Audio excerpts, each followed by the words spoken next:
Hello, so here we are today on Saturday, the 13th of September, 2025. And today the sun transitions from the days of blackthorn into the days of elder, the elder tree. I'm just going to bring up a PowerPoint presentation. Today's topic that we're going to discuss is the Cauldron of the Dagda. But I'm going to talk about cauldrons in general as well, to shed light on the star law of the cauldron and so on. Nearly ready.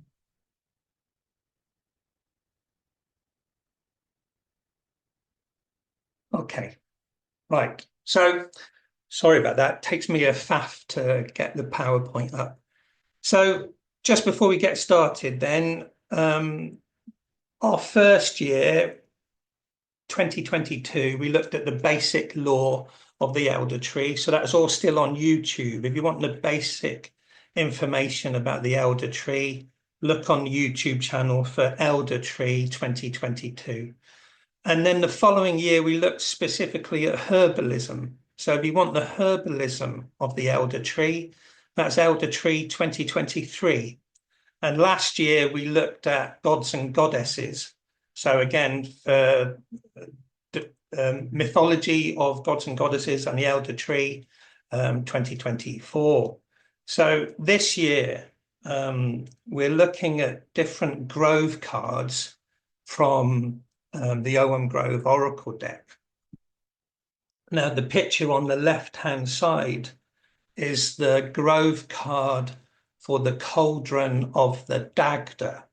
So why are we looking at that today? How does it relate to the elder tree and so on? And what is the Cauldron of the Dagda? Simplistically, in Irish mythology, and the Ogham is a thing of Irish culture, the gods and goddesses of Ireland had four magical treasures. We've looked at two of them already. We've looked at the Spear of Lugh, the Sword of Nuada, and today we're looking at the Cauldron of the Dagda. And then at winter solstice, or just before winter solstice, we'll be looking at the Stone of Destiny.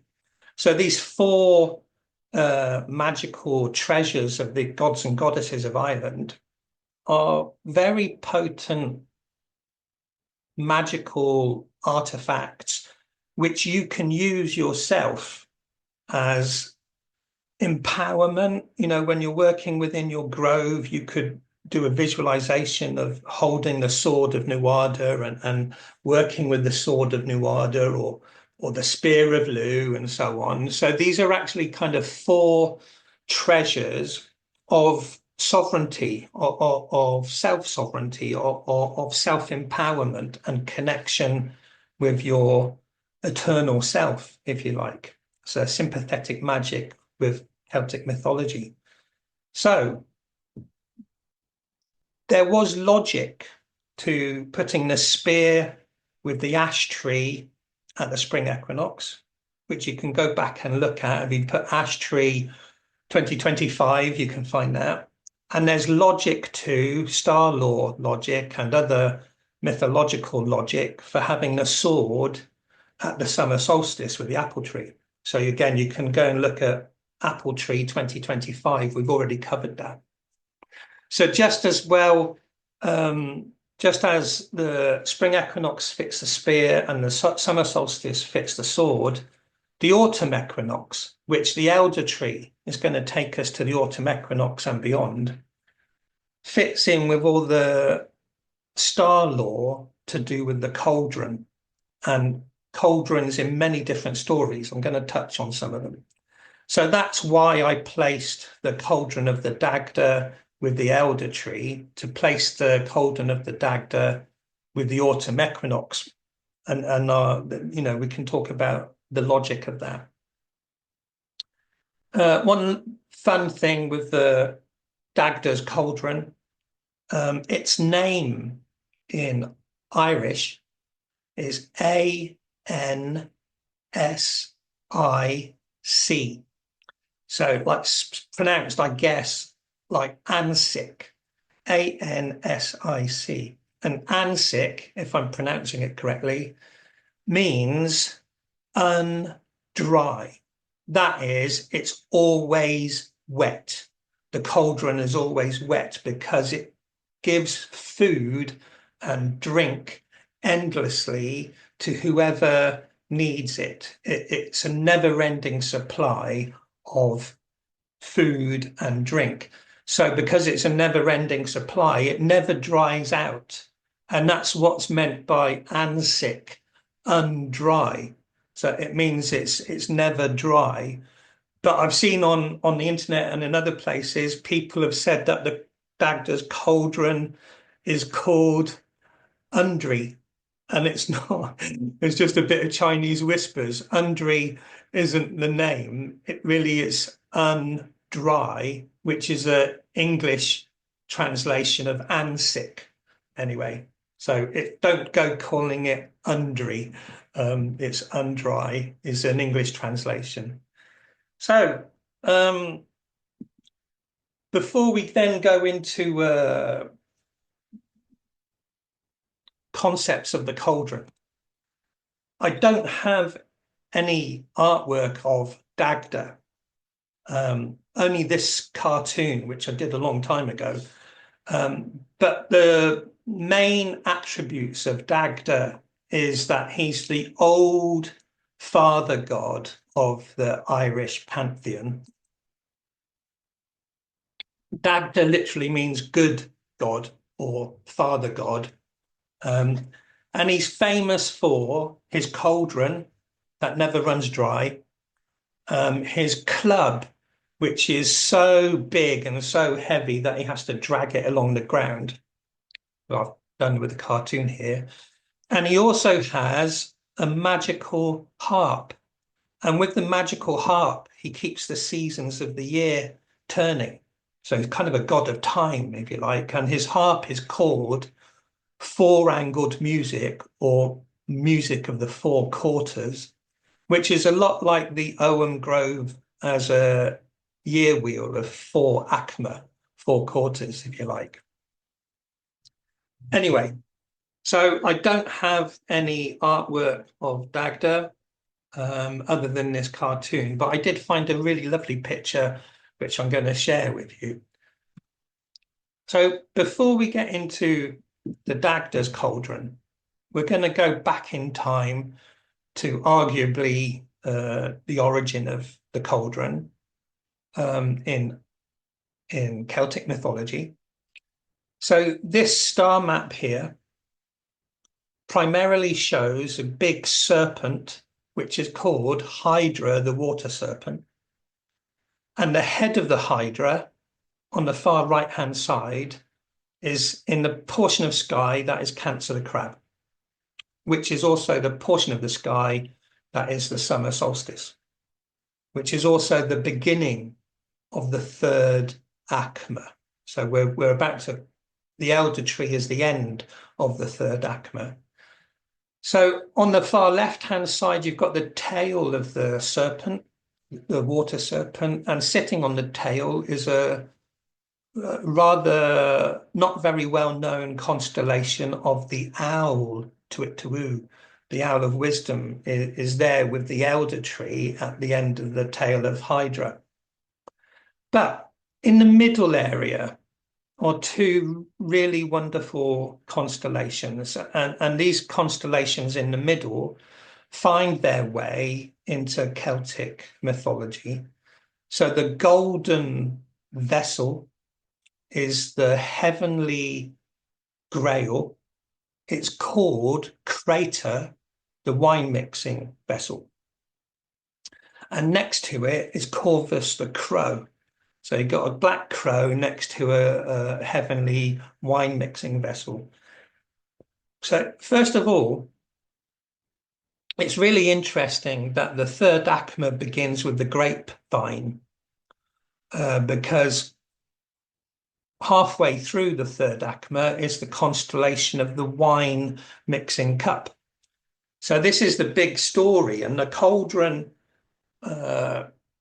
of the Dagda is related to this, and the Cauldron of Ceridwen is related to this, and the Cauldron of Renewal is related to this, and the Cauldron of Annwn is related to this, and I'll talk us through some of that. So when you're working with the Cauldron of the Dagda in your own magical way,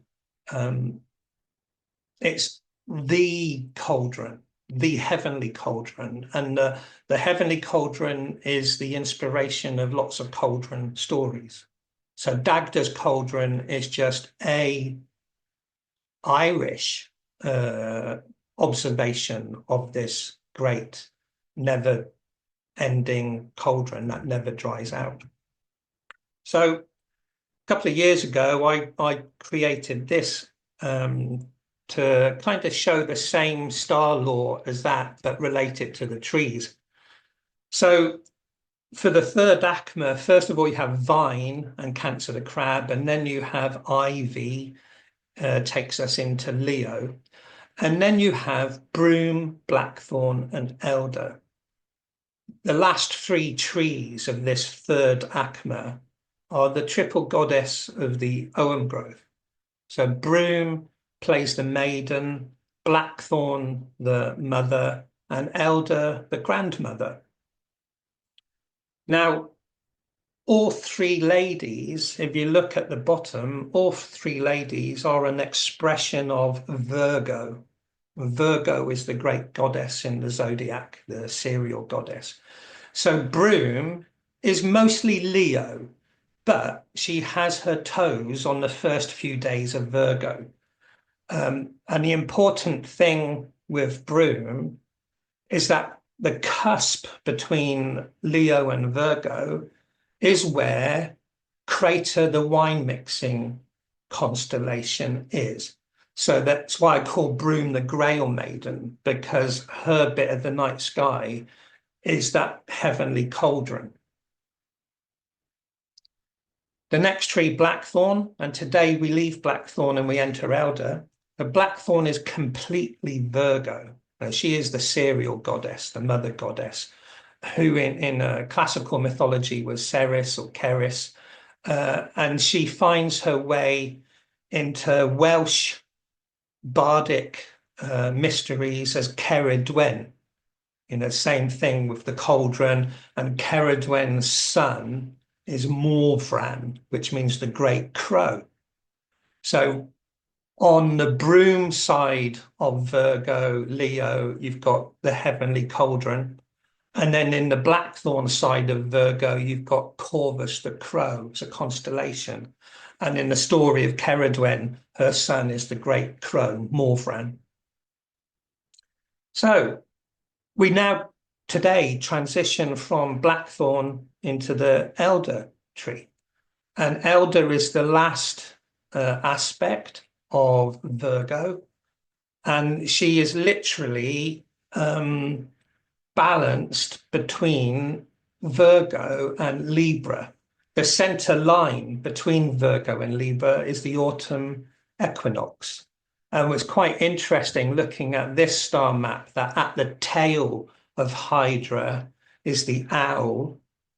And I only became aware of this summer, talking to a friend who's here, Jenny Kane, about the owl and could it relate to the autumn equinox. And the interesting thing, of course, is an owl, and there is the constellation of the owl, an owl is crepuscular.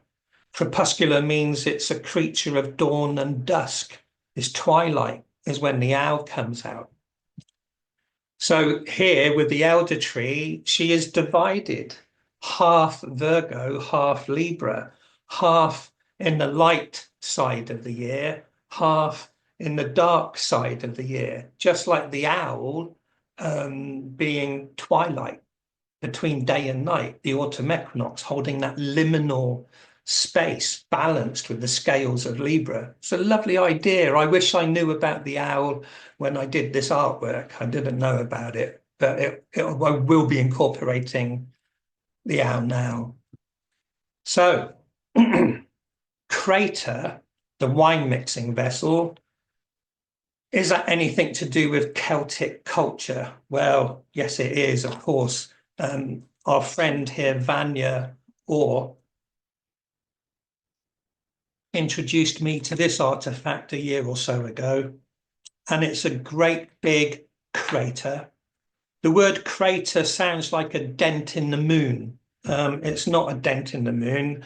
In Greek, it's K, R-A-T-E-R, crater with a K, and in Latin, it's crater with a C, C-R-A-T-E-R.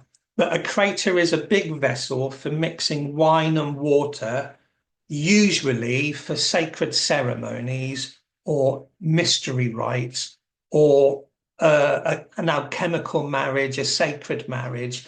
Any kind of big communal event is going to use a crater for mixing the wine and the water. In the olden days, wine was more of a thick syrup, and so it needed to be diluted also because it was too strong, too potent. So watering it down makes it slightly less alcoholic and also thinner rather than syrupy and gloopy.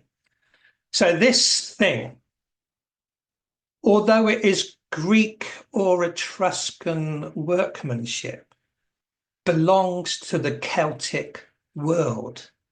This was found in France, Burgundy, and it's known as the Vix crater. VIX is a place. And I recently did a post on the Facebook group for the Owen Grove about it. This bronze wine-mixing vessel was buried in Celtic Gaul 500 BC, 2,500 years ago, in a wealthy woman's grave, and this incredible thing is it's just over 5 foot high, made of bronze, made of lots of pieces of bronze, and it can contain hundreds of bottles of wine. That's how big this thing is. It's massive. There's a detail on the left-hand side of one of its handles. You can see a little lion in there. But amazing workmanship for 500 years before Christianity, 500 years before Rome destroyed Britain, Now, what's really interesting is it was made by Greek or Etruscan metal workers, transported to Celtic Gaul, and assembled once it arrived. And around the top, shown in the diagram on the right-hand side, are letters and symbols, and archaeologists call these attachment markings. They were kind of like a flat pack instruction kit how to assemble this crater once it arrived. But here's the fascinating thing. In the bottom right-hand corner, I've colored them in green. You've got numbers 1 to 7, and it's proto-ogham, just single slashes for numbers. And then following those 7 numbers, there's 2 red letters, which are proto-rune. So some of these symbols look like runes. The first 7 numbers look like the ogham, but this thing is 700 years before any evidence of the runes or the ogham.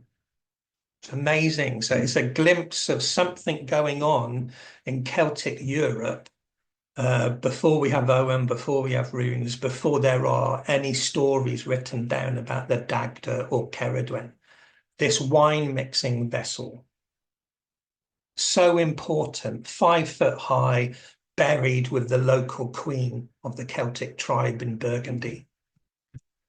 Now, here's a lovely image on the right-hand side, which I'll come to. A lot of Irish mythology is predated by Gaelic mythology from France, from Gaul.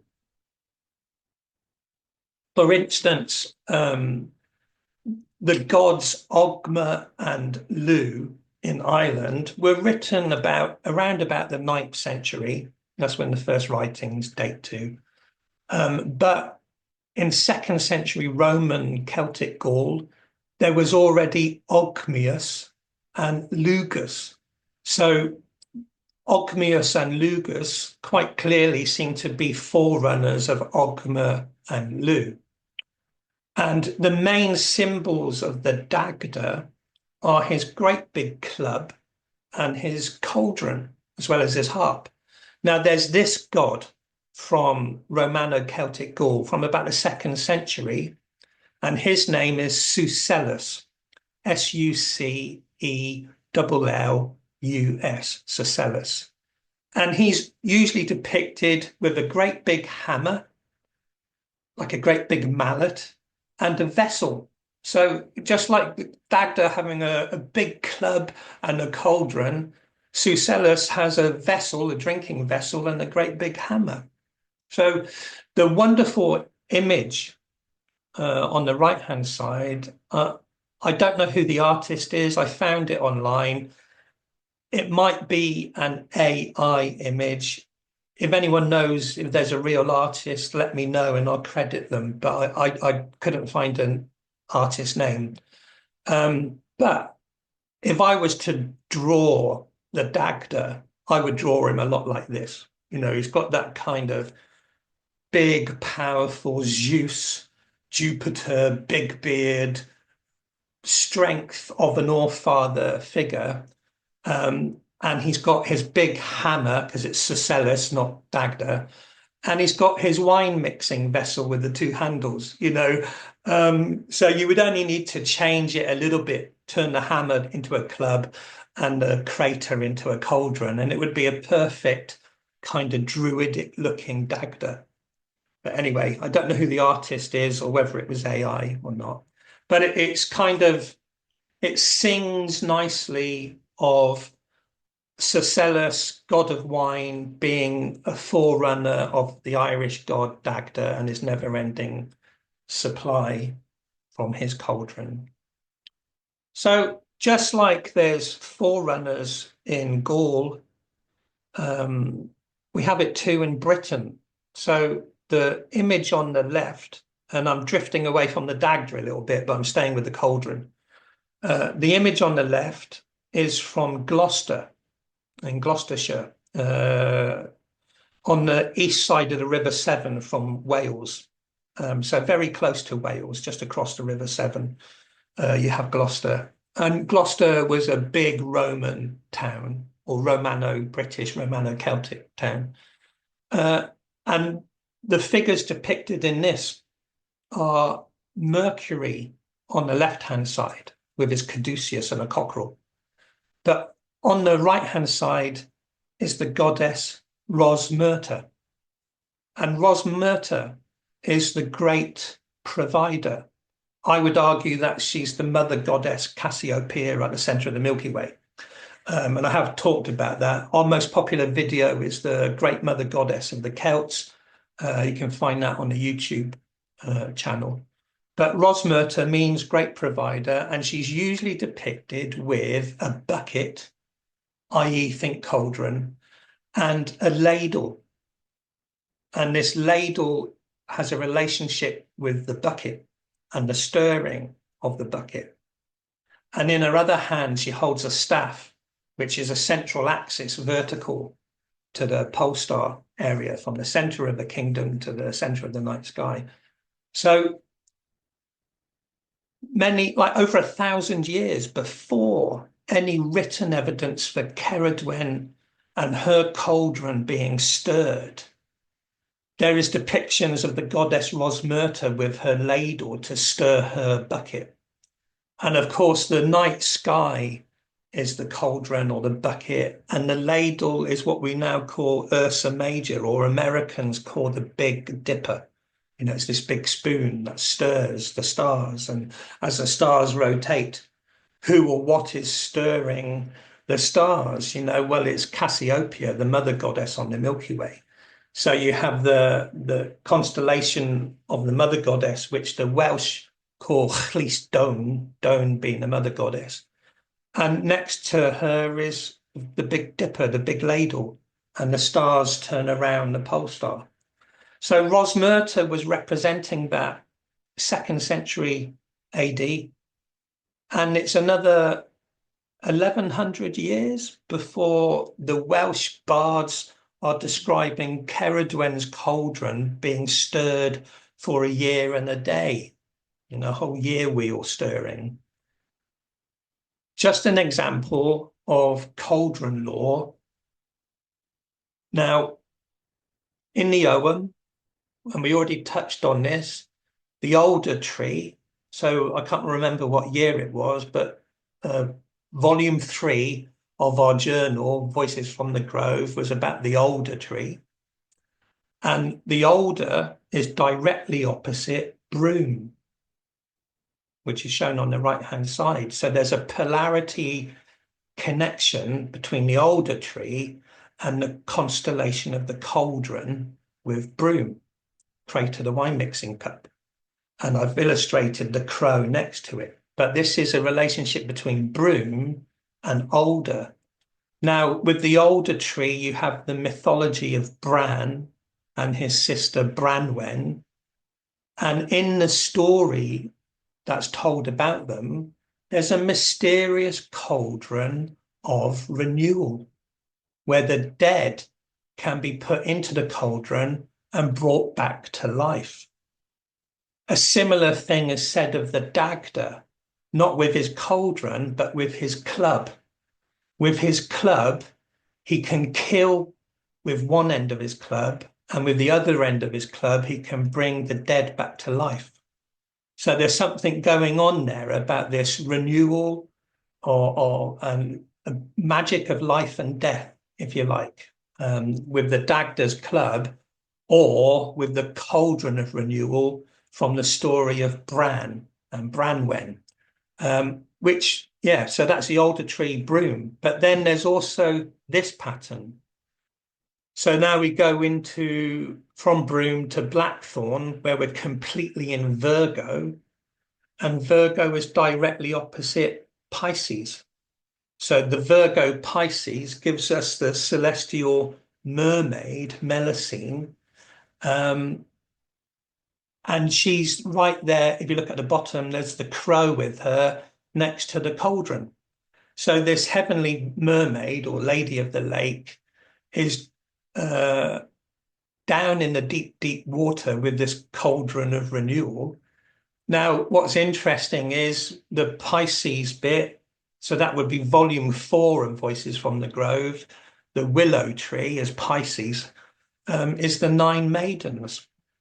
So what's the connection there with the cauldron? Well, in the Taliesin poems of the Cauldron of Annwn, the cauldron of the inner world, the Cauldron of Annwn is kept warm by the breath of 9 maidens. So whether it's Bran and the Cauldron of Renewal, older opposite broom, or willow opposite blackthorn, giving us the lady of the lake, the grail in the lake, and the 9 maidens keeping the cauldron of the inner world warm. Interesting star lore, expressions of cauldron lore, of which the cauldron of the Dagda is part. Now, we often touch on the 3 cauldrons. These are areas in the body, but they're also realms. And if you have a triple goddess in each realm, then you've got 9 maidens, because there's 3 in the lower, 3 in the middle, 3 in the upper. Or if you condense all 3 cauldrons into one super cauldron, then there's 9 maidens keeping the inner cauldron warm. So these ideas weren't lost on Irish poets and Welsh bards, understanding the importance of the celestial wine-mixing vessel, Krater the Wine-mixing cup, and it was depicted on many ancient bits of iconography for different mystery schools, like Mithraic mysteries and stuff. So it's well established. Now, how it relates then to the middle cauldron is that Broom is Leo, and Leo governs the heart. So therefore, the celestial cauldron is in the heart of everybody. So it's an expression of one's middle cauldron. But the well-being of one's middle cauldron depends on the lower cauldron. And the lower cauldron is seen as a never-ending supply of inspiration that bubbles up, feeding, keeping warm the middle cauldron, reaching the upper cauldron for inspiration, and so on for Arwen and Imbus. So whether it's the Dagda's cauldron expressing in some ways the lower cauldron because it never runs dry, it's ever giving, but the cauldron itself is also one's middle cauldron, but it's also the entirety of everything. So it's the grove and the stars all around you. That would be Ceridwen's cauldron. Well, all these cauldron things link together. So I'll stop. I'll put the PowerPoint down and you can put your microphones on and we can talk about the Dagda and his cauldron and how you might choose to work with it. Either really vessels, I think, of inspiration. Yeah.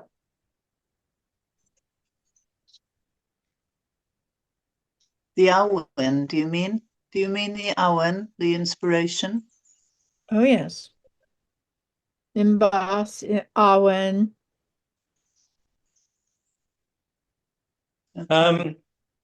From a Chinese Taoist perspective, if the three cauldrons or three dantians are functioning properly, then the spirit is radiant. The Chinese word is shen, that the eyes are shining, that there's vitality and radiance, like a bright charisma is there. Yeah. And it's akin with Taliesin, meaning radiant brow, after his rites of Ceridwen. He only becomes radiant brow after he's been through the rites of Ceridwen. And Perfectly. Yeah, the Welsh word for inspiration is Arwen, and the Irish word is imbas. So these are all ways of expressing the upper cauldron, radiant and shiny, with inspiration. Can I ask you something, Yuri? Yeah. You talk about the Dagda, he has the club, etc. You talk about the harp, but the harp doesn't get mentioned much. No, I think the harp. I always think of the harp when a harp is played, it brings in so much frequency, and I just wondered why that wasn't discussed more. No, I think that's a fair comment. The topic was the cauldron of the Dagda, and but I would actually consider the harp his most important treasure, definitely. And we have touched on it elsewhere, where there's a triple god, if you like, with Lu, Ogma, and Dagda, like three faces of the one divine masculine, if you like. And all three of them have tree magic and year wheel magic that fits in with the Ogham Grove. And it's quite interesting. So the Dagda's tree magic or year wheel magic is that his harp keeps the seasons turning. He can also stop time. He made love to the at winter solstice. He stopped time to make love to the goddess Bowen of the River Boyne, and whilst time was stopped, she conceived and 9 months later gave birth to Angus O, the god of love, and all of that happened. That whole lovemaking and 9 months happened outside of time. So he instantly, if you like, because for everybody else, Dagda froze time, but not for him and Bowen. So there's one of his tricks. Also the cauldron's to do with fluid and how everything is always moist. And I always think that that fluid, water, holds frequencies. And I would think that the harp would actually have a large effect on the fluid on an inspirational level. I think there would be lots of different things coming in. That's just my frequencies. Yeah. Yeah, I agree. I agree completely. And in a way, it is totally related. If the middle cauldron is the constellation and everything, well, the harp is the resonance of the heart, isn't it? It's all gonna play it. Yeah. Yeah. Yuri, there's a lot about the cauldron in Wales. Yes. Especially in the southwest, in the Preseli area, which is the kind of temple of the sun here. And we've got this old, there are 2 or 3 links. One is with Torchtruith, the enchanted pig who came and he was enchanted by the gods because they were angry with him. And he had 7 piglets, 7 princes' sons. And he lived in Ireland, and Arthur sent, as the sun god, I suppose, in a sense, Arthur sent his warriors over, and his eldest son was killed in an incident where they were trying to seize the cauldron, and they eventually got it and brought it back. And apart from the fact that it was the Dagda's, Truth's son, eldest son, that was killed, and not only was there a loss of his son in the cauldron, but he was just so angry that he spread ruin all the way around himself in Ireland, and then set off for Pembrokeshire, basically St. David's. He landed there, and there's a route that is followed in the story, where he goes to the Nevin Church, and then he goes up to the mountains, and that's where there's a great battle, and Arthur watches. And so it was a kind of springboard for the seizure of the Dagda, of the cauldron from Ireland, and bringing it over here. And then the second one was the Pentry Evan Dolmen. Now, I don't know if you've heard of it, but it is a very powerful transformational site. It was wrongly called a burial chamber, but I think people have come to realize that it wasn't. And there's a hinged door which would have entered it. And that, in the old name, was called the Cauldron of Ceridwen, which implies a kind of transformation of people. And in a sense, so that the cauldron had this transformational quality at many levels, at upper world level, middle world level, and just during that transformation process. So I think it had that was the power to change people. Why do we need one of those today? There's a few things. There's 3 days and 3 nights in the cauldron. Few things to comment on there then. So volume 6 of the Voices from the Grove, this year's one, is for the hawthorn tree. And I did a very long essay in there about how Cauldron of Annwn, which is the story of King Arthur and the boar, Truth, and the big boar chase. And part of that, there's a whole load of impossible tasks. And one of them is to get this cauldron from Ireland. Yeah, so it's the cauldron of Gunnar Gower. It's some sort of Irish giant. And then that finds its way into Taliesin poems, when you've got a poem called The Spoils of Annwn, and it gives another version of events of that journeying to the other world or island to get this cauldron. And it's also then listed in what's called the 13 treasures of Britain. So the cauldron from Ireland or the other world is one of the 13 treasures of Britain. Now, the heavenly wine-mixing vessel used by Mithraic temples and other mystery schools in the Roman Empire became the Christian Grail in the medieval stories. And they then had Arthur going to some strange, mysterious place to seek the Grail, but it was already there in the old Welsh stories of looking for this cauldron, before it was Christianized. The 3 days and 3 nights, that's probably a reference to a solstice, because you get a 3-day standstill. Yeah. So, and at the end of the year is the death, and then there's a rebirth. So, 3 days standstill, 3 days, 3 nights for life and death. With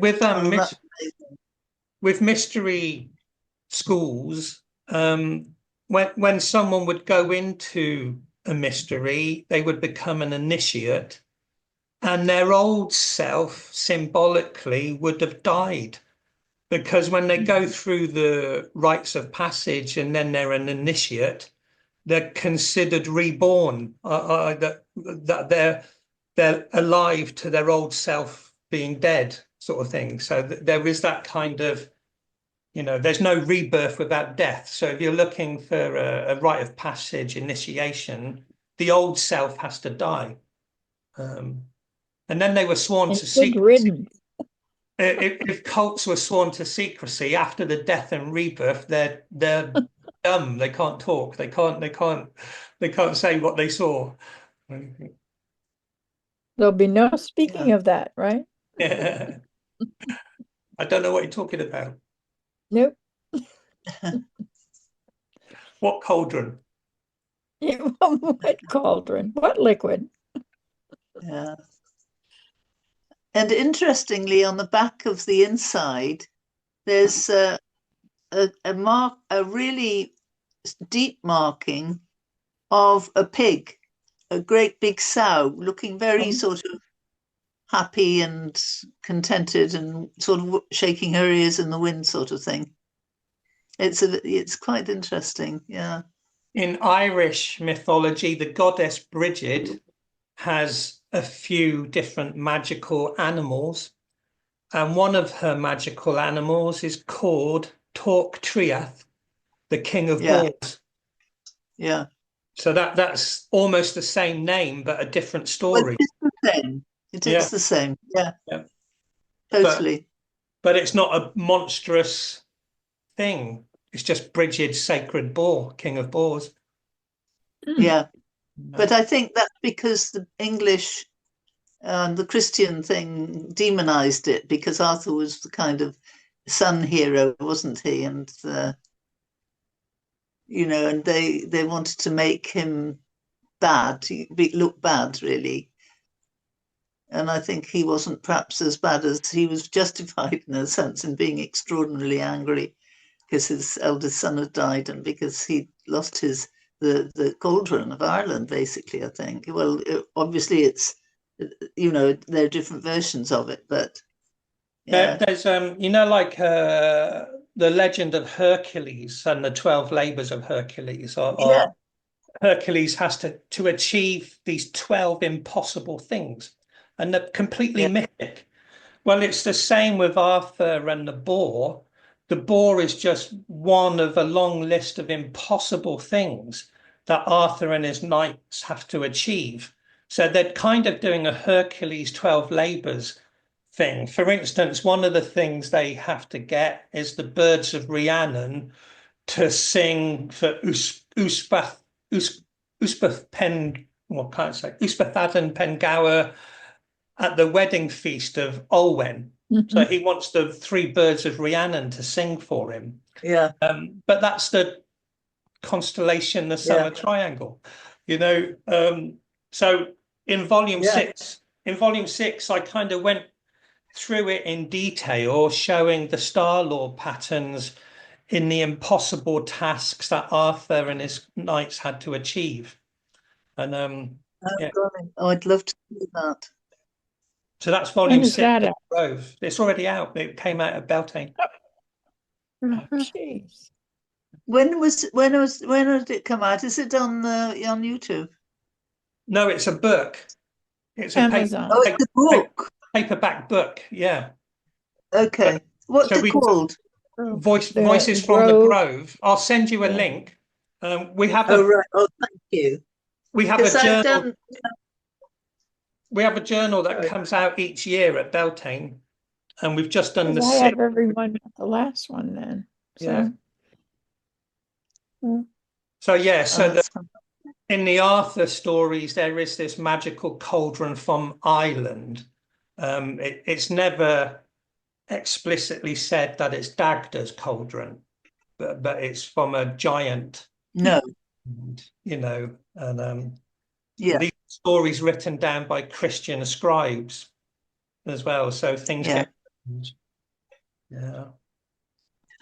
held up, and they have to keep the mystery. That's true as well.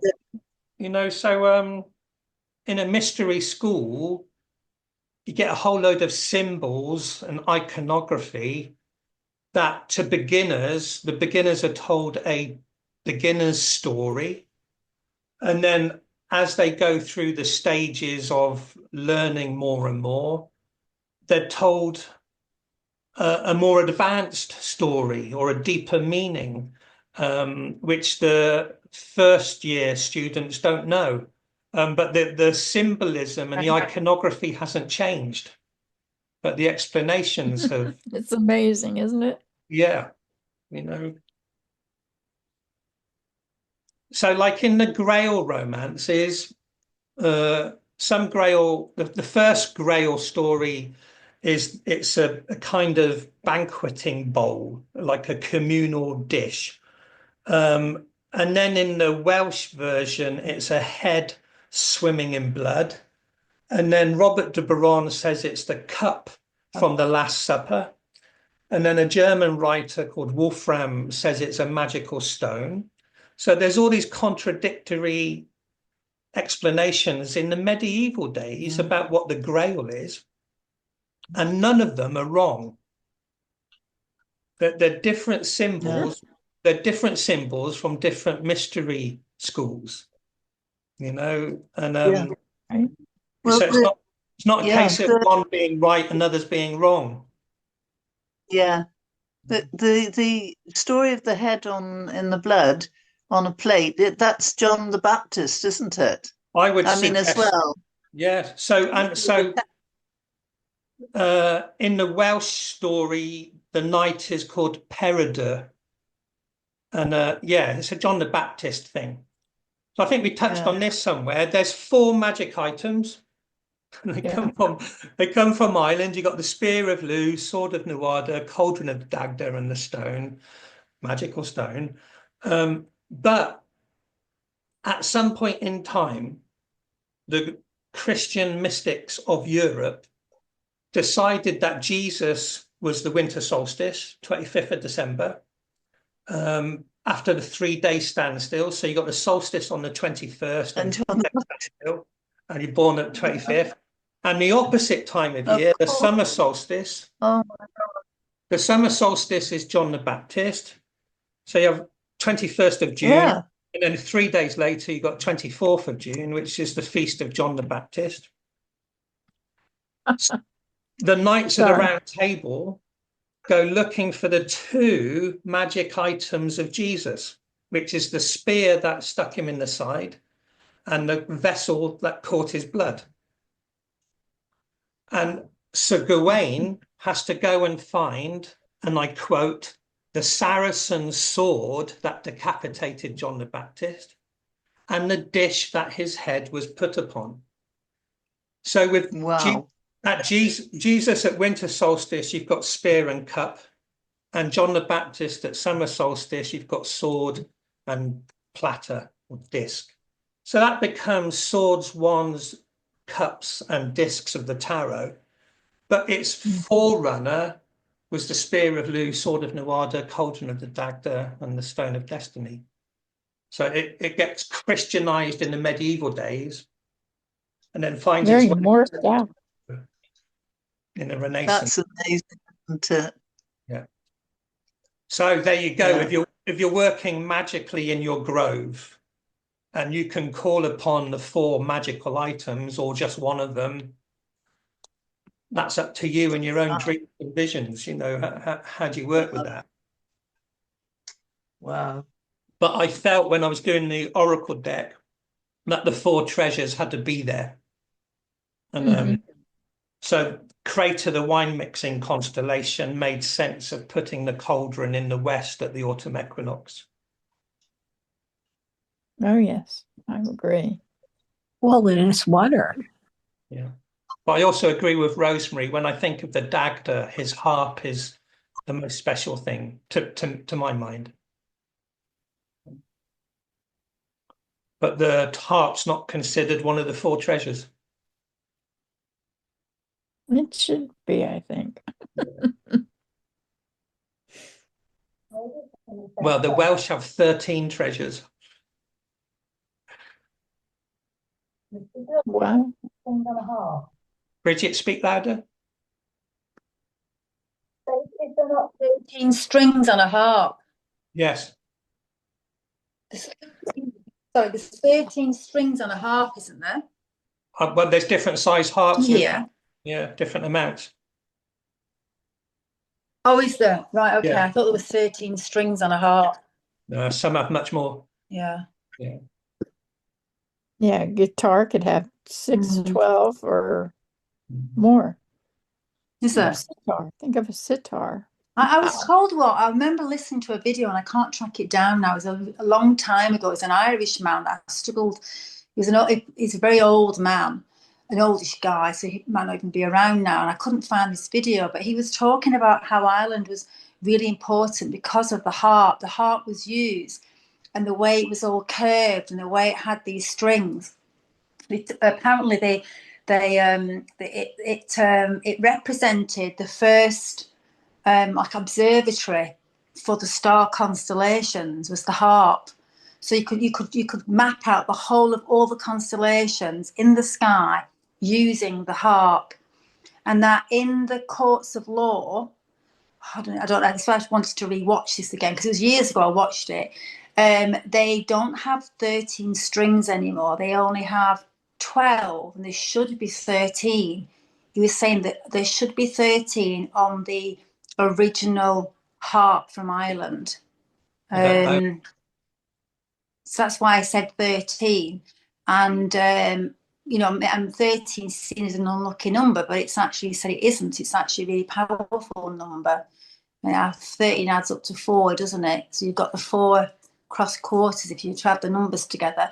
But he gave exactly, showed how all the harp was worked out to actually map out all the constellations. I haven't seen it demonstrated. I'd be really interested, but I have heard that the ogham was used for recording harp music. But it's just something I've heard from someone in an audience when I was giving a talk, but I haven't been shown how they do it, but that idea was there anyway. So the ogham Does might anyone know what the harp is made of? Dagda's harp is made of oak. That's right. Yeah, it's known as the oak of 2 blossoms. Oh. That's its name, as well as 4-angled music or 4-cornered music, which suggests. I've just cheated and Googled. A modern harp has 47 strings, but the number of strings on a harp can vary significantly depending on the type of harp, with lever harps ranging from 90 to 40, and smaller lap harps often have 22 to 27 strings. So those big harps have 47. Yeah, big orchestra Amazing. ones. Yeah.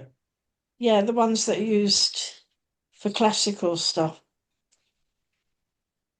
Okay, I then. used to have a lovely little guy called Colin, who was a plumber, and he had this thing. He wanted to make a lyre, but he couldn't find the details of making a lyre in the library.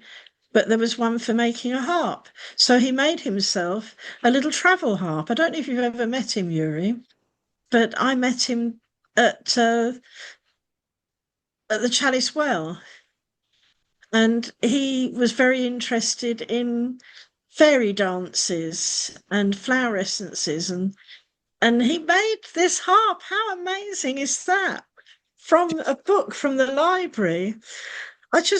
It just had, and actually he looked like a little gnome when he came in, the day that he came in when I was there, the little rosy cheeks, he looked like a little gnome. And when he was playing the guitar out on the garden, I thought, what is all that above his head? And there were all these dragonflies above his head.